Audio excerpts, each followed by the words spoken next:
యెహోవాకు అసాధ్యమైనది ఏదైనానున్నదా? ఆదికాండము 18వ అధ్యాయం 14వ వచనం. ప్రియులారా, మానవులమైన మనకి అన్నీ చేయడానికి అసాధ్యము, కానీ మన పరలోకపు తండ్రికి ఏది కూడా అసాధ్యము కాదు. కావున మీరు ఏ పని విషయంలోనూ అనుమానపడకుండా, ఆ తండ్రి పైన సందేహం లేకుండా ప్రతి పనిలో ప్రార్థనతో ముందుకు వెళ్ళినప్పుడు మనకి కూడా ఏది సందేహం లేకుండా అసాధ్యం అనకుండా విజయం కలుగును.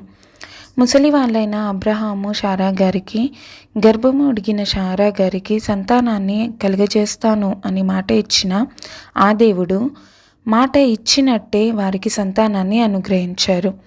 ఈ ప్రపంచంలోనే అసాధ్యం అనే విషయాన్ని వైద్యం అని కాకుండా ఒక్క మాటతో వారికి సంతానాన్ని అనుగ్రహించారు ఆ తండ్రి. ఆ సమయంలో వారి విశ్వాసం కూడా గొప్పది.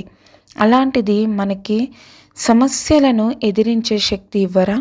ఎవరైనా నీకు ఇది సాధ్యము కాదు అని అన్నా ఆ తండ్రికి ప్రార్థించి మీ పనిలో విజయాన్ని పొందుకోగలరు.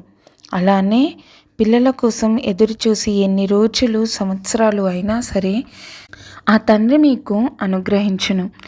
మీరు ఏ విషయం మీకు అసాధ్యం, ఇక మీ జీవితంలో జరగదు అనుకుంటున్నారో అది ఈరోజు ఆ తండ్రికి చెప్పండి.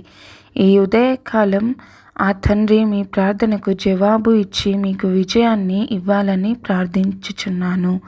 ఆమేన్. Praise the lord.